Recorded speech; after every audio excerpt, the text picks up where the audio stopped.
Hey everybody, I just thought I'd show you a video that was a long time in the making, and I haven't done that much of these vacuum videos in a while, so I thought I'd do one right now on a comparison between my newly bought Kenmore Elite and my old Hoover Windtunnel Anniversary Edition self-propelled upright.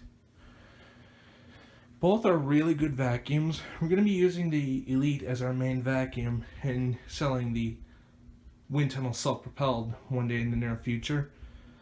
Main reason being is because this Windtunnel, although it's been an amazing vacuum for the time we've had it, it just kept burning through a lot of belts. Because, in my opinion, I'm thinking Hoover might have cheapened up on the belt design, and the Elite has the direct drive system, which is an all beltless electronic brushroll motor, which is really nice to have. The problem is it's much more electronics. If that stuff fails, it'll be more fatal than just a snap belt on the Windtunnel.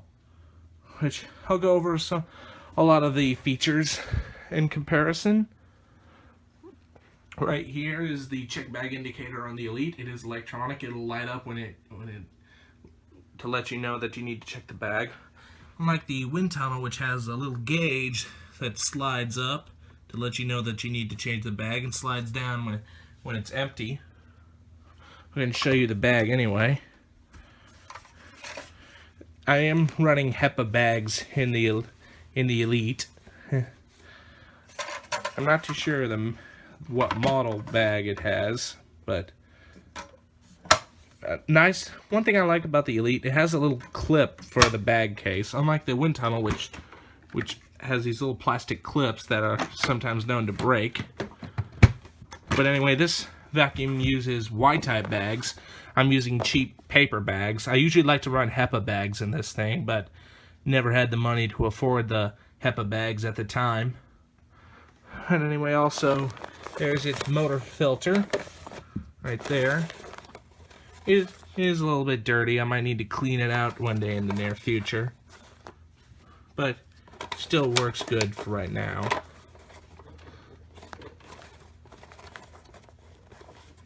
That back on.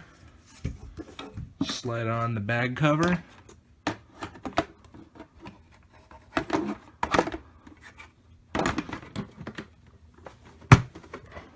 Oh, and the pre-motor bag on the Elite is right here. There. It's buried way down in there. It's brand new because I just started using this thing.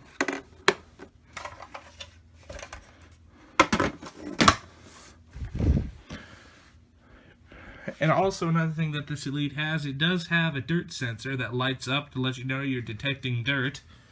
The Windtunnel also does have the embedded dirt finder, but this one stopped working a long time ago because every time I'm using it, the sensor is dirtied up so quickly that it's constantly staying on red and thinks that the carpet's dirty, but it's actually the sensor that's dirty. I've tried cleaning it off with a wet wipe and it's made no difference. Sometimes the green light will flicker, but most of the time the red light normally stays on, but that doesn't matter to me. All I care about is if it's actually picking up. I could see it with my own eye. But anyway, right here's your switch for your sensitivity. I always like to keep it on regular, just so I don't overload the system. Both have a manual carpet height adjustment. The Elite has 5 carpet height settings, and the Windtunnel self-propelled only has 3. Low, medium, and high, which I find kind of ridiculous. I think that's probably one of the 2 reasons why it's burning out a lot of belts, because I've always have to keep it in the middle carpet height setting for this pile of carpet. But anyway, it does have a little floor and carpet switch to turn on and off the Brushroll, which this one operates a little different. It actually has a little clutch mechanism in the Brushroll.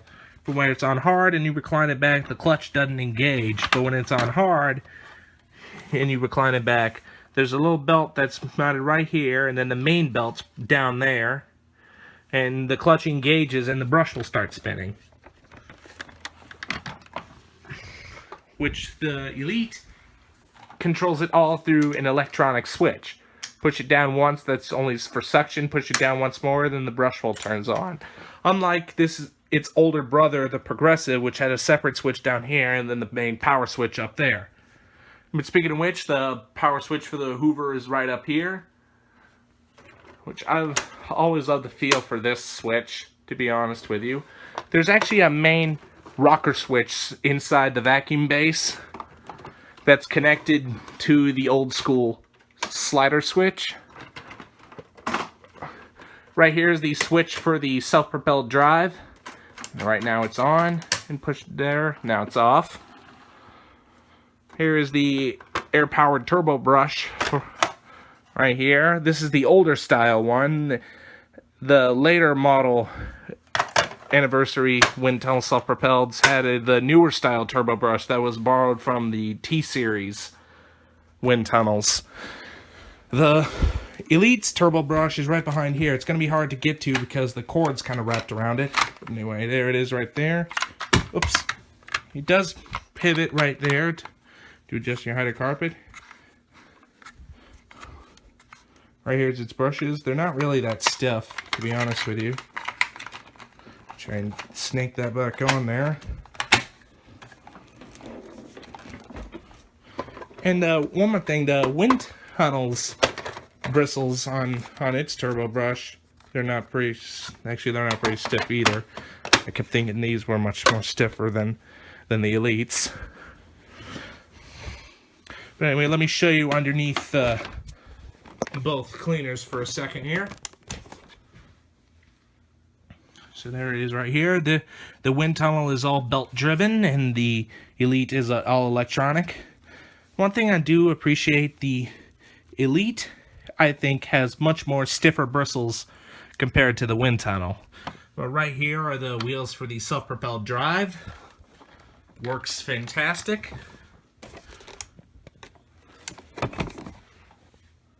Right here, I never forgot to mention, this is the reset switch. So if something were to get caught in the brush roll and it stops spinning, it will continue to stop spinning even when it's set to brush roll on. You just have to push that reset button to restart it after you remove the object that clogged the brush roll.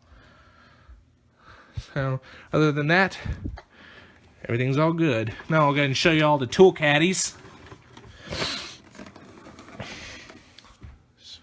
Oh, anyway, right here are 2 extension wands that the Windtunnel comes with. And the Elite has actually an extendable wand. Like that. So, it's almost like having the 2 wands like the Windtunnel. Put that back on there. Oh, right here is its crevice tool. The Windtunnel has a crevice tool right here. Right here is its combo dusting brush / upholstery tool. The brushes can be removed by just sliding them off the side there.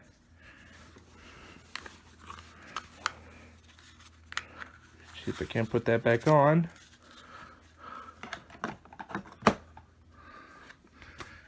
And the Hoover Windtunnel has a separate upholstery tool and dusting brush. The bristles are much softer than the Elites. This really comes in handy if you're dusting delicate surfaces. Unlike the Elite, which it might damage a little bit, something delicate. But other than that, not bad. And the cords on this thing. The cord on the Elite is a 36-foot cord. That is extremely long. I could probably vacuum from my living room almost all the way to my kitchen. Unlike the Windtunnel, which I think this is only a 30-foot cord, so it's kind of short.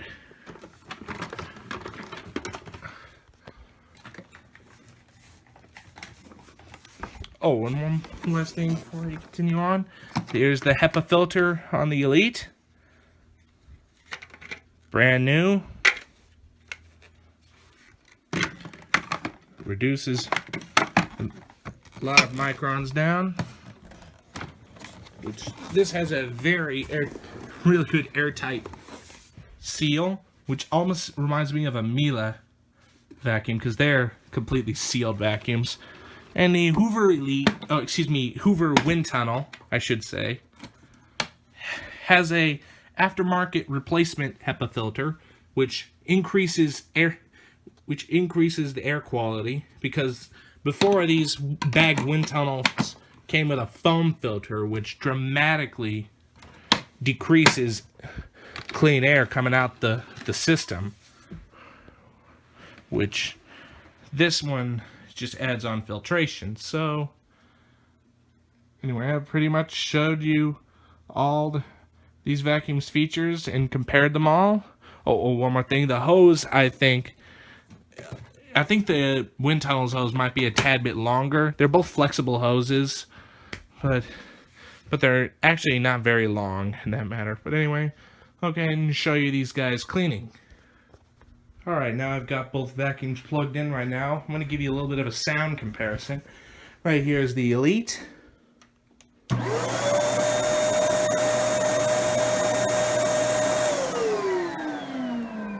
Sounds pretty quiet. And now here's the wind tunnel.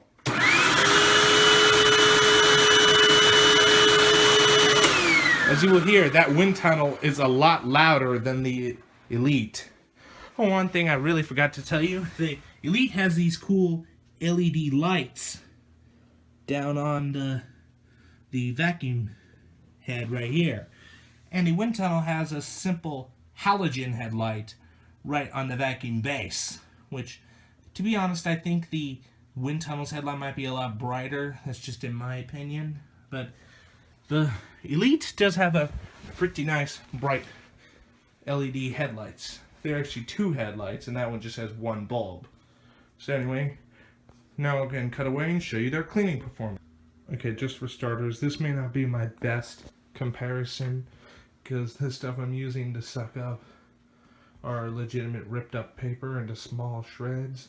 I can't do legitimate paper shreds because my paper shredder's broken.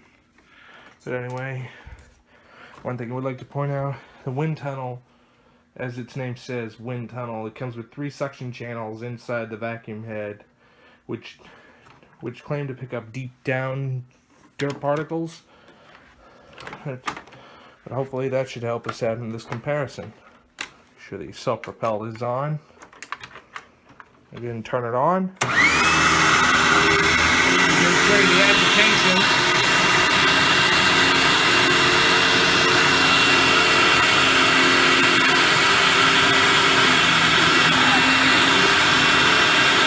Cut speaking to the self-propelled drive.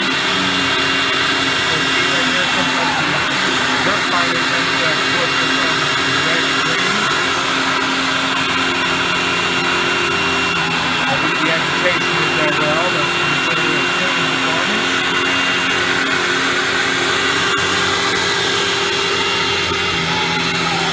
Yep, sometimes we go through that smoke cloud effect.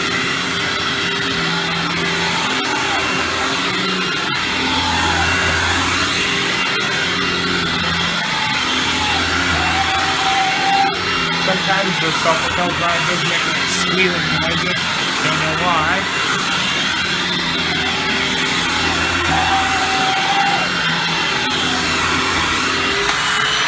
That was the Hoover. Now, let's go and do the Kenmore. This one, like I said, is the 3-position switch for Brushroll on and off.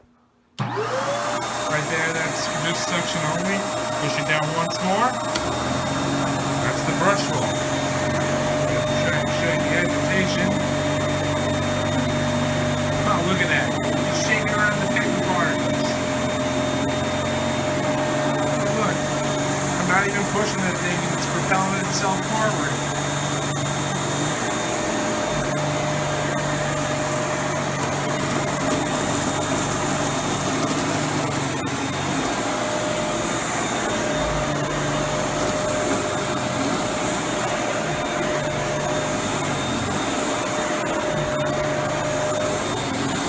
Very easy to push and pull this thing.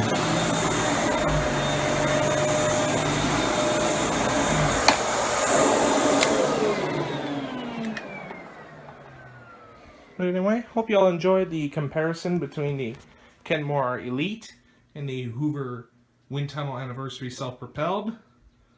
Please like, rate, comment, and subscribe. Thanks for watching, and we'll see you next time.